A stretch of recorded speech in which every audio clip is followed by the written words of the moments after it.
Hi friends, welcome back to my YouTube channel Vishal Pandey education.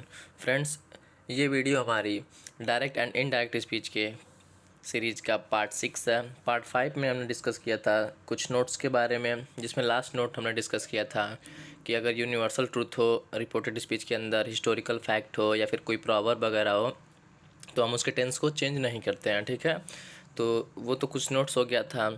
अब चलते हैं, मतलब असर्टिव सेंटेंस हमने जो भी था वो पढ़ लिया, उतना ही था। मतलब 5 वीडियो में हमने असर्टिव सेंटेंसेस आपका कवर कर दिया कि अगर रिपोर्टेड स्पीच के अंदर असर्टिव सेंटेंसेस आते हैं, असर्टिव का मतलब समझ ही रहे हो आप कि अफर्मेटिव और निगेटिव। अगर ऐसा कोई सेंटेंस आता है तो उसका हम कैसे मतलब इनडायरेक्ट बनाएंगे, सब कुछ हमने बता दिया। जितने रूल बताया बस उतना ही रूल है।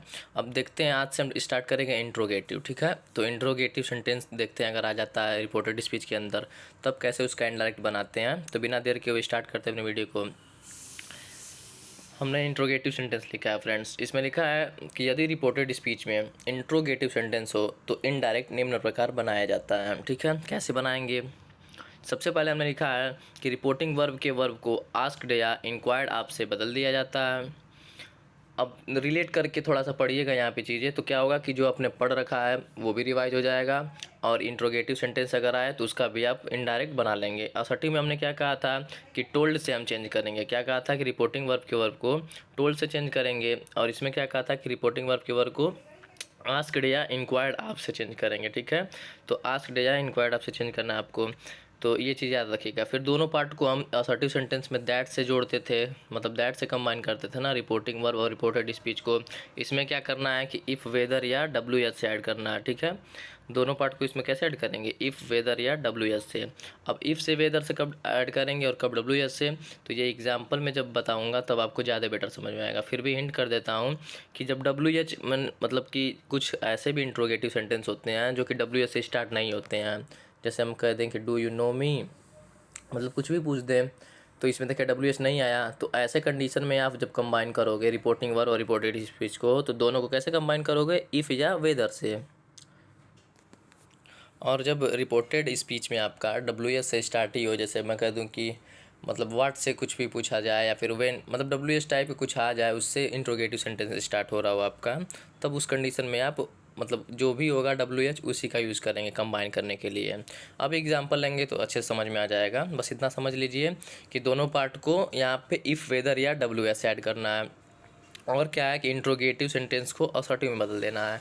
तो आप पहले से ही जानते होंगे, और हमने बता भी रखा है पहले ही से, कि इंट्रोगेटिव सेंटेंस को असर्टिव में चेंज करने का मतलब ये होता है कि इंट्रोगेटिव में क्या होता है आपका, मतलब सिंपल सा एक आंसर हम देंगे कि इंट्रोगेटिव सेंटेंस में आपका होता क्या है और असर्टिव सेंटेंस में मेन डिफरेंस क्या होता है। कि असर्टिव सेंटेंस में जब भी आप देखोगे तो सब्जेक्ट के बाद ही आपको हेल्पिंग वर्ब दिखेगा, जैसे कि is am are was were हो गया, कुछ भी हो, हैज़ है वो, हैड हो। और जब इंट्रोगेटिव में आप देखते हो तो यही सब जो है हेल्पिंग वर्ब जो भी कुछ होगा, जब जैसा टेंस होगा वैसा हेल्पिंग वर्ब आएगा और वर्ब आएगा, तो वो सब क्या करेंगे, वर्ब को तो नहीं हम पहले करते हैं, हेल्पिंग वर्ब को बस पहले कर देंगे। ठीक है, सब्जेक्ट के पहले जब कर देंगे तो वो इंट्रोगेटिव हो जाते हैं। और अगर कंडीशन पड़ जाए कि हमें वो लाना है, मतलब डब्ल्यू एच, तो डब्ल्यू एच भी लाना पड़ जाता है, वो तो इंट्रोगेटिव हो ही जाता है, तब तो पहचान ही जाओगे।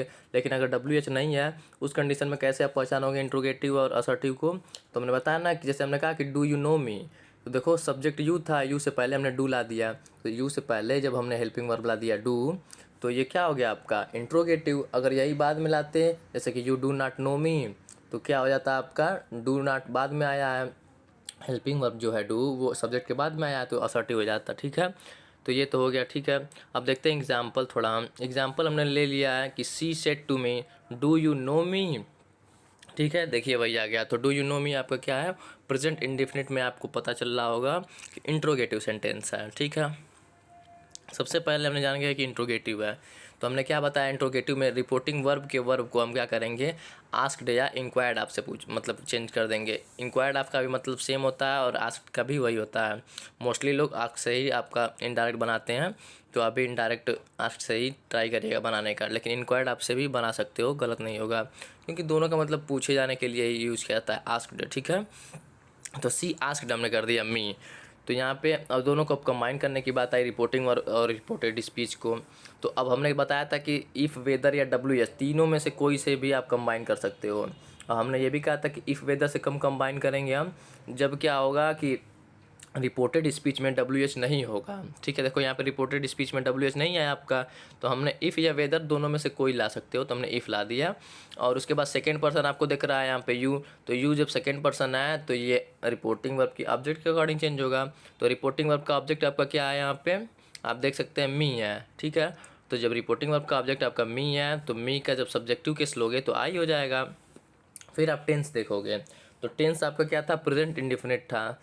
क्योंकि हमने टेंस आपको पढ़ा रखा है तो ये सब आपको पता होना चाहिए। जब तक आपको टेंस नहीं पता होगा तब तक आप ना एक्टिव पैसिव कर सकते हो और ना ही डायरेक्ट इनडायरेक्ट। ठीक है, तो इसीलिए मैं सीरीज़ वाइज वीडियो बना रहा हूँ। पहले मैंने बेसिक ऑफ इंग्लिश ग्रामर के बारे में आपको सब कुछ बता दिया, फिर हमने टेंस पढ़ाया आपको, फिर हमने एक्टिव पैसिव भी बता दिया, अब मैं इनडायरेक्ट और डायरेक्ट बता रहा हूँ, ताकि ये ना कहो आप कि हमने तो टेंस जानते ही नहीं तो कैसे डायरेक्ट इनडायरेक्ट बना पाएंगे। ठीक है, तो ये हो गया आपका मतलब टेंस हम पहचान लिया कि प्रेजेंट इंडेफिनिट है। तो हमें ये भी पता होना चाहिए कि फर्स्ट वीडियो में, फर्स्ट पार्ट में या सेकंड पार्ट में हमने ये बताया था कि क्या करेंगे, प्रेजेंट इंडेफिनिट टेंस को पास्ट इंडेफिनिट में चेंज कर देते हैं।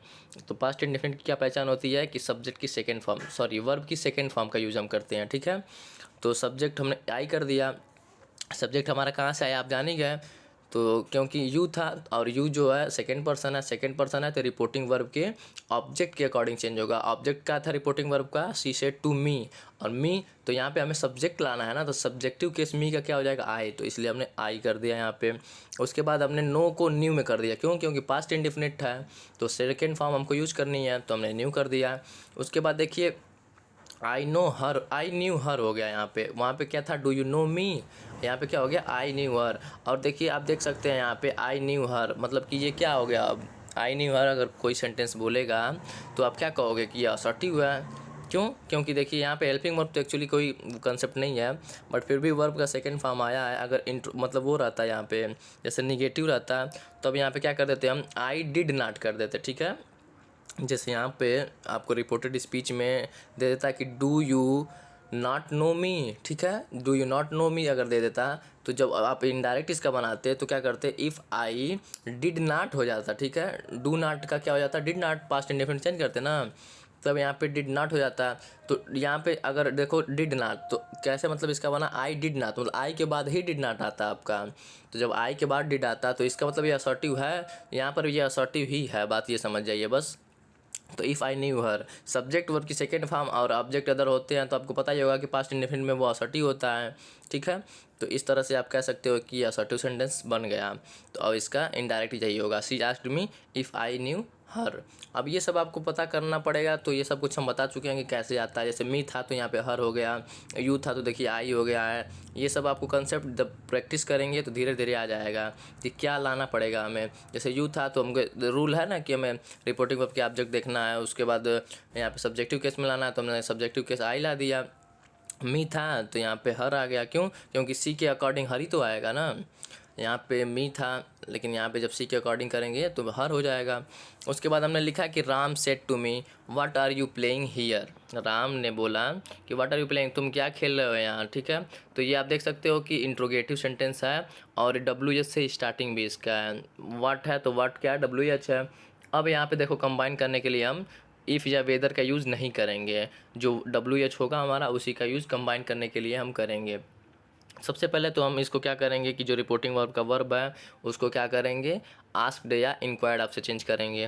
तो हमने आस्क्ड से चेंज कर दिया, हमने कर दिया राम आस्क्ड मी। फिर बात आई कि कंबाइन करने की, तो रिपोर्टिंग और रिपोर्टेड स्पीच को हम वाट से कंबाइन कर दिए। क्यों, क्योंकि WH से वाट, मतलब सेंटेंस में WH है तो हमें ज़रूरत क्या है इफ़ या वेदर लाने की। कंडीशन हमने यही तो बताया था आपको नोट में, इफ़ वेदर या WH तीनों से कंबाइन कर सकते हैं, कोई सा भी एक ले लो कंबाइन कर दो। तो हमने वाट से कर दिया कंबाइन। उसके बाद देखा हमने कि हमें ये भी पता है कि वाक्य असर्टिव बनाना है अब आपको। ठीक है, पहले तो टेंस देख लो, टेंस क्या था, प्रेजेंट कंटिन्यूअस, अब आपको पास्ट कंटिन्यूअस में चेंज करना है और असर्टिव होना चाहिए। तो ये वाट को भूल जाओ, अब ये सोच लो कि वाट जो दैट का काम कर रहा था यहाँ पे वाट का काम कर रहा है वही, जैसे इफ़ था वैसा ही वाट है, कंबाइन तो केवल किया है ना ये। तो अब ये सब मत सोचना, तुम केवल सोच लो कि वाट कंबाइन किया है। अब देखो क्या करना है तुमको, अब देखोगे तुम रिपोर्टेड स्पीच का सब्जेक्ट यहाँ पे क्या था, यू था, तो यू सेकंड पर्सन है। फिर आप वही करोगे कि रिपोर्टिंग वर्ब का जो ऑब्जेक्ट होगा उसके मतलब देखोगे उसके अकॉर्डिंग आएगा। तो मी था, तो फिर यहाँ पे आप सब्जेक्ट लाओगे तो मी का सब्जेक्टिव केस आई ला दोगे। फिर आपको पता है कि सर्टिव का रूल क्या होता है पास्ट कंटिन्यूअस का, सब्जेक्ट लाइए, हमने सब्जेक्ट ला दिया, उसके बाद वाज वर्ब लाना होता है, तो आई के साथ हमने वाज का यूज़ कर दिया, उसके बाद वर्ब की फर्स्ट फॉर्म है आईएनजी, तो हमने प्लेइंग कर दिया, और ऑब्जेक्ट कुछ भी नहीं है तो ऑब्जेक्ट लाने की ज़रूरत ही नहीं है, और उसके बाद अदर्स में आपका देर हो गया। तो देखिए टेंस से भी रिलेट करके हमने अभी तुरंत इसका बना दिया। जितना मतलब आपका जितना ज़्यादा रिवाइज होगा टेंस, एक्टिव, पैसिव, ये सब अगर पढ़ रखे हो तो आगे चीज़ें धीरे धीरे ज़्यादा बेटर समझ में आती हैं। अगर वही टेंस नहीं समझ में होते तो आपको ये समझ नहीं आता। तो ये हो गया इसका क्या, Ram asked me what I was playing there. तो ये कुछ नोट्स हमने आपको बता दिए, एक दो। तो मतलब कि अभी तो आज एक ही हो पाया कि मतलब इंट्रोगेटिव अगर आ जाए तो कैसे इंडायरेक्ट बनाएंगे। फिर हम कल कुछ नोट्स डिस्कस करेंगे, एक दो नोट्स इसमें और होगा, एक दो तीन होगा, ऐसे ही कुछ करके दो तीन। तो क्या हो जाएगा कि आपका इंट्रोगेटिव सेंटेंस भी ख़त्म हो जाएगा, तो आप इंट्रोगेटिव सेंटेंस का भी इंडायरेक्ट बना लोगे आसानी से। तो फिर मिलते हैं कल नेक्स्ट वीडियो में इसके पार्ट 7 के साथ, डायरेक्ट और इनडायरेक्ट स्पीच के। तब तक के लिए धन्यवाद। और अगर वीडियो अच्छी लगे तो लाइक कर दीजिएगा, और कोई भी डाउट हो तो कमेंट कर दीजिएगा। मिलते हैं कल सर।